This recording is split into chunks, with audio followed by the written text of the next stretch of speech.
Hey there guys, Addict PC Guy here with the news from the week in tech and the gaming fields. It's been a reasonably slow week. There's some other mobile technology conventions going on that don't have much impact on the PC and gaming fields that I usually cover. So while those conventions are going on, there's usually not a lot of exciting stuff coming on for the areas that I usually focus on. But nonetheless, there are still some news to report, which I will get on to now.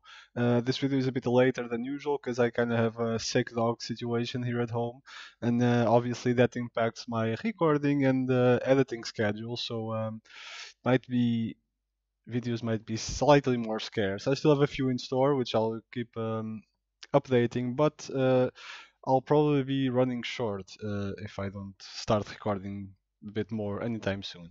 Anyway, on to going onwards with the news. Xbox One games might be soon playable on PC. That is in one way a good news, in another way bad news. The good news is obviously if you don't have an Xbox One, you'll be able to play the games on PC without having to buy the console. This has been reported by multiple sources, and that is found via a future Windows update that is supposed to implement that feature, and people have discovered it basically. Um, so yeah, why is it good? Obviously, what I mentioned. Why is it bad? It's bad because we might not. It might be the beginning of a road of having less games built specifically for the PC, and with the PC possibilities in mind, like controls and such, and might be paving the way for games being more and more PC games being just basically console ports. And I mean, a game is a game. Why is that bad? It's bad because think of a console, for example. It's designed with a certain ergonomic control in mind. With you holding the controller like this. On a PC, you have a lot more possibilities. You have hotkeys, macros, anything. You could have much more complex gameplay. It's part of the reason why. Let's say, for example, Diablo 3. You have four active skills, and that's it. And why? Because the game was designed to be played as well on consoles, not exclusively on the PC. It was made with that in mind. So that limits the gameplay a bit, unless you start going into button combinations, but that's also not really handy. So in a way, console gaming becoming the main focus and PC gaming being the port, just the conversion of the console game to the PC game, it might not be the best news for PC gamers who prefer PC as its main gaming platform. There's also a new USB standard, which will be much faster, coming out in the future. The first few devices that support it are supposed to be coming out later this year or beginning of next year. It's called USB, and yeah, bear with me on this one because that is also a point of yeah, some outrage in the community because previously we had USB 3.0, USB 3.1, 3.1 Gen 1 and Gen 2 and such. And now they are also changing the naming convention. So the USB 3.0 will be called USB 3.2. Don't ask me why. The 3.1 will be USB 3.2 Gen 2. Type 2, I believe. Anyway, it's crazy in any case.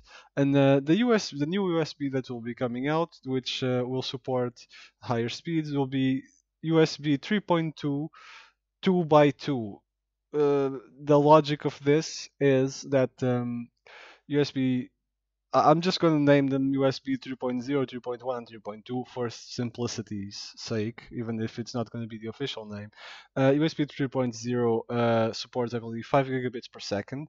3.1, which is the current highest standard, supports 10 gigabits per second, and the new that will be coming out, the 3.2 2 by 2, supports 20 gigabits per second, and it is called 2 by 2 because what it does is basically doubling the data connection on the current USB interface.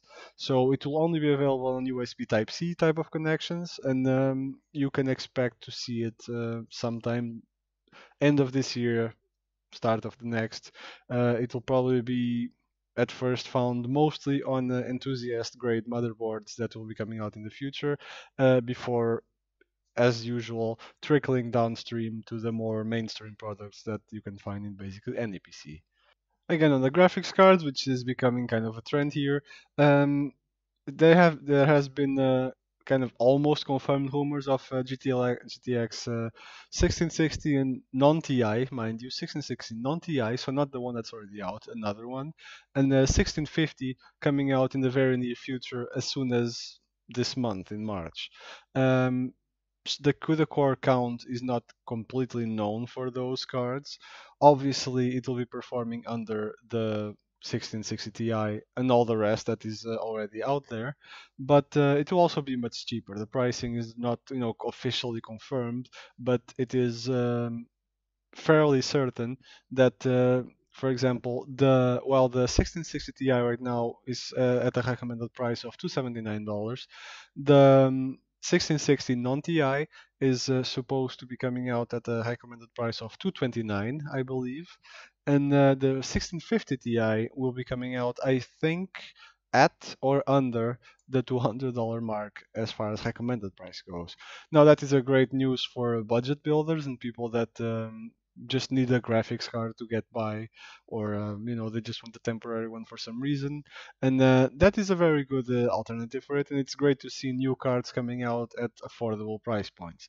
Performance-wise, there are no benchmarks or reviews yet, and the CUDA core count is not even completely known.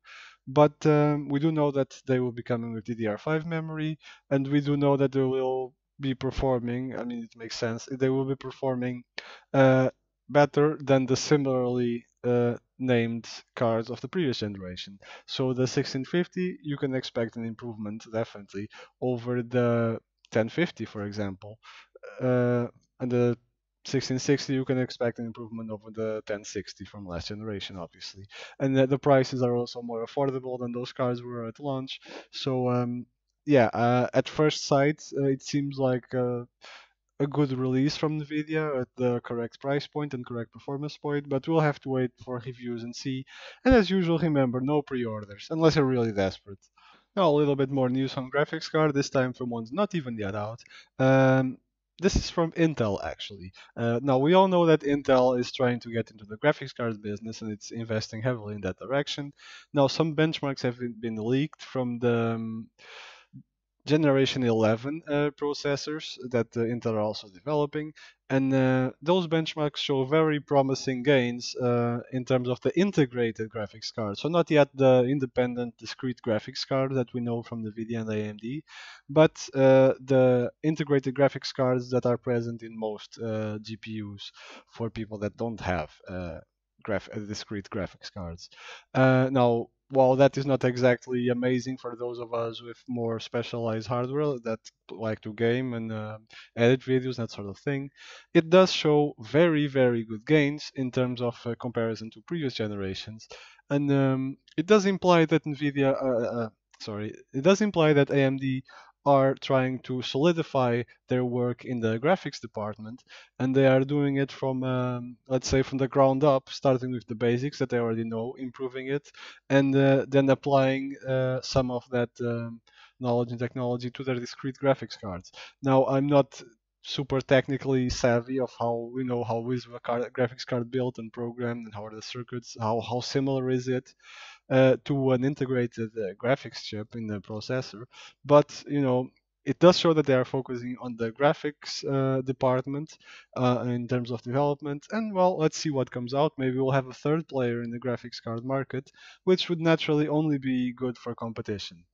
Now, these have been the headlines for the week. I might have missed some stuff because, to be honest, like I said, my dog has been sick and I've been busy with that lately.